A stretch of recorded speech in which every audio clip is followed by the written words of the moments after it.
गुरुदेव।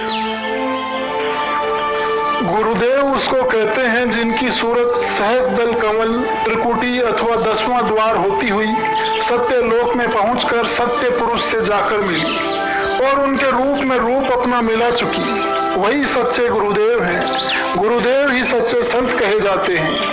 संत की महिमा, संत उन्हीं को कहते हैं जो सुरतें अपने गुरु की कृपा लेकर साधन करते करते सत्य लोक में पहुंचती हैं। यही संत समृत पुरुष कहे जाते हैं। इन्हीं संत सतगुरु के द्वारा जीव भवबंध से छुटकारा पा जाता है और इन्हीं संत सतगुरु की कृपा से पार जाता है। परम संत वह हैं जो सतलोक अनामी पुरुष के हुक्म से इस मृत्यु लोक के मंडल पर भेजे जाते हैं। मालिक खुद अपना हुस्न इन्हीं परम संत सतगुरु में छुपा कर आता है और जहाँ तहाँ कभी कभी प्रकट करता रहता है। मालिक का हुस्न वहीं पर प्रकट होता है जहाँ जीव अधिकारी बनाए जाते हैं, संत परिपूर्ण समृद्ध होते हैं। संत सतगुरु के लिए यहाँ पर कोई कानून नहीं होता है, केवल दया करते हैं और अपने सच्चे परम पिता सत्य पुरुष के अधीन रहा करते हैं। मालिक अपनी सत्ता को रखने के लिए कभी कभी इन्हीं परम संत सतगुरु में होकर अद्भुत जलवा दिखा दिया करता है वह आप ही, परंतु देखने में मनुष्य मालूम होते हैं। परम संत व संत में अंतर इतना ही है, संत परम संत के पहुंचाए हुए होते हैं, परंतु दोनों में अंतर कुछ भी नहीं है। अब सामान्य ताकत काम करती है, दया एक ही है, समृद्धता में एक है, गुणों में एक है। दोनों मालिक के निज रूप बहुत स्वरूप होते हैं। दोनों एक तार दया करते हैं, जीवों को अपनी इच्छा अनुसार ले जा सकते हैं। दोनों मालिक के दरबार में हाजिरी देते हैं।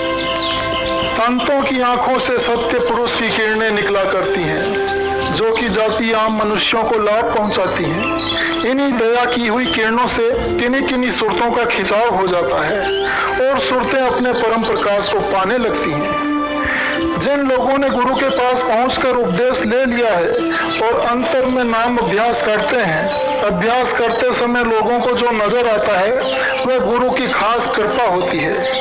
जिस गुरु की कृपा की दी हुई वस्तु का लोग कदर नहीं करते हैं वह क्या जाने। जिन लोगों का साधन बनने लगा है और जिनकी अंदरूनी आंख खुली है, उनको चाहिए कि वह किसी से कहे नहीं तो उनका किया हुआ साधन बंद हो जाएगा, क्योंकि आप आंख की देखी हुई कहोगे और दुनिया के लोग तुमको बेवकूफ समझेंगे।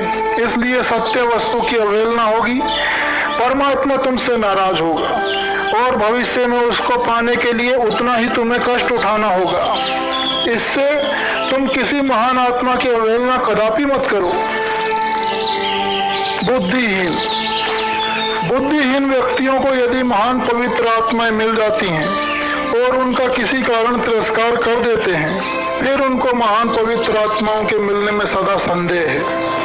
परमात्मा का अटल वचन है कि जो हमारी पवित्र आत्माओं का परित्याग करता है, उनका मैं परित्याग कर दिया करता हूँ और अंत में मेरी प्राप्ति न करके नीच नरकों में जीव चला जाता है। कुछ लोग अपनी अपवित्र बुद्धि से महान आत्माओं में यानी पवित्र संतों में अवगुण ही देखा करते हैं। ऐसे मूढ़ कुसूर मतिहीन हैं, अपने दुर्गुणों से संतों को देखना चाहते हैं। जीते जी नरक विचार है, अंत में दुर्दशा को प्राप्त होते हैं। बुद्धि के ओछे हैं, किसी शास्त्र का ज्ञान नहीं है, अपनी समझ से गीता रामायण भागवत का मनमानी इच्छाचारी अर्थ लगाते रहते हैं। और जो मार्ग सूरत शब्द का है, जिसके द्वारा जीव कल्याण होता है, उसमें इनका स्व इच्छाधारी मन लगता ही नहीं। मन इंद्रिय और भोगों के सर्वदा दास रहते हैं।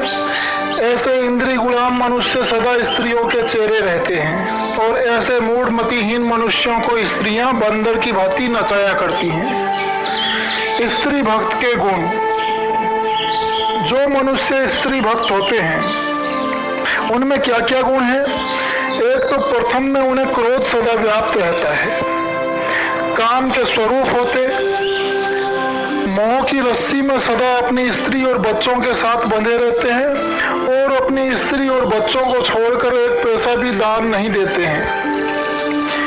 और यदि देखा देखी दे भी दिया तो एक देते हैं और दूसरों से 1000 गोहराते हैं।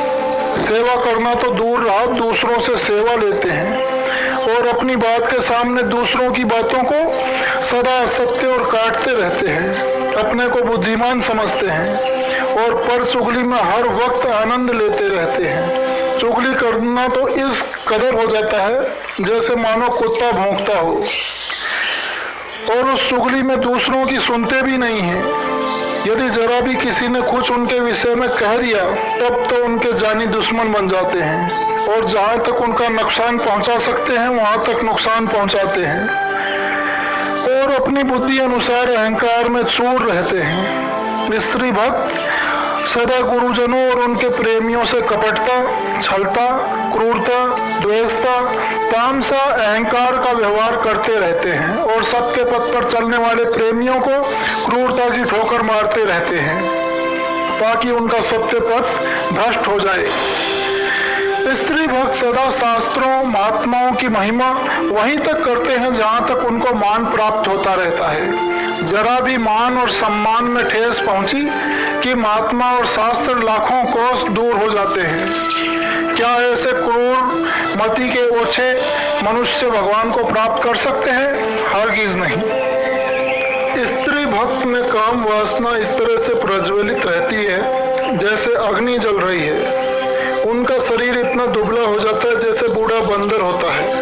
कारण अपने शरीर के वीर्य का पतन इस तरह करते हैं मानो मोरी में गंदा पानी बहता हो।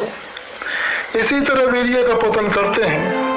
वीर्य शक्ति के निकल जाने से शरीर हर क्षण तामसी रहता है। क्रोध का वास इस तरह होता जैसे किसी तार में बिजली समाई हो और ऊपर से रबड़ चढ़ा हो। जरा सा भी रबड़ हटा कि करंट मारता है। स्त्री भक्त को जरा भी छेड़ा कि लड़ पड़े। स्त्री भक्त की मनोवृत्तियां सदा चंचल रहती हैं, कभी किसी बात का निर्णय नहीं कर सकेगा। उसकी बुद्धि सदा भ्रमित और संशय युक्त बनी रहती है। स्त्री भक्त गुरु की आज्ञा में कदापि न चल सकेगा, क्योंकि स्त्री के स्वभाव में जरा सी भी ठेस पहुंची कि फौरन स्त्री उसके ऊपर सवार हो जाती और उसकी बुद्धि को एक शब्द में नष्ट भ्रष्ट कर देती है। स्त्री भक्त कभी भी सत्य नहीं बोलता है। स्त्री भक्त को संतों पर विश्वास हो ही नहीं सकता है। वह सदा संतों से शास्त्रों का प्रमाण चाहेंगे और अपनी बुद्धि लड़ावेंगे। स्त्री भक्त की सूरत नाम के साथ जुड़ ही न सकेगी, क्योंकि उसका मन और चित्त इतना चंचल होगा कि शब्द न सुन सकेगा। स्त्री भक्त संतों की सेवा भी न कर सकेगा और जो उनके प्रेमी होंगे उनसे लड़ जाया करेगा और सबको अपनी अक्ल से छोटा समझेगा। स्त्री भक्त अपनी स्त्री बच्चों का सदा पक्ष लेता रहेगा, चाहे उसे नरक में ही जाना पड़े। स्त्री भक्त को ईश्वर पर विश्वास होता ही नहीं है। परमात्मा के होने में सदा संदेह बना रहता है। विचारता है कि परमात्मा है ही नहीं। परमात्मा के होने का परिचय गुरु द्वारा ही हो सकता है। जब तक तुम गुरु की शिक्षा न अपनाओगे तब तक किसी को भी परमात्मा के वास्तविक तत्व का बोध न हो सकेगा। यदि तुम परमात्मा से मिलना चाहते हो तो जाकर संतों से मिलो, जिन्होंने उस परमात्मा को प्राप्त कर लिया है। जिन महात्माओं की दिव्य आंख खुली, उन्हीं के पास पहुंचकर याचना करो कि मुझे अपनी शक्ति दो, जिसके द्वारा परमात्मा की जाति का अनुभव करूं। समृद्ध पुस्तकें जो अनुभवी पुरुषों की हैं और समृद्ध अनुभवी महात्मा यही उपदेश देते जा रहे हैं कि जिस किसी को परमात्मा का भजन करना है उन्हें गुरु की तलाश अवश्य ही करनी होगी। बगैर गुरु के भगवान राम का दर्शन होना असंभव है। इस वास्ते तत्वदर्शी गुरु को खोजो। जिस गुरु की दिव्य आंख खुली है, जो भगवान का दर्शन करते हैं, ऐसे गुरु तुम्हें भगवान का दर्शन जरूर करा देंगे, परंतु तुम्हारी के अनुसार जिज्ञासु होना अनिवार्य है। एक आदमी हमारे पास आए और कहने लगे कि आप क्या वह आंख दे सकते हैं जो शिव जी के थी। मैंने उन व्यक्ति से कहा कि यदि वह आंख शिव, नारद आदि के थी तो वह आंख आपको भी अवश्य हो सकती है। बहुत प्रसन्न हुए और कहा कि मुझे दीजिए। मैंने उन्हें वह रास्ता दिया जिसके द्वारा पराज्ञान होने लगा। मुझसे कहते हैं कि यह तो सरल बात है, हर किसी को हो सकती है। मैंने कहा कि केवल जिज्ञासुओं के ऊपर महात्माओं की असीम कृपा हुआ करती है, वरना इस आंख का खुलना असंभव है। मैंने उनको हिदायत दी कि आप किसी से कहना नहीं, परंतु वह सज्जन अपनी टेक के पक्के थे। हमारे मना करने पर उन्होंने दूसरों से कह दिया। उसी वक्त से लोग उनको मूर्ख कहने लगे और जो धन परमार्थ उन्होंने गुरु द्वारा पाया था वह भी बंद हो गया।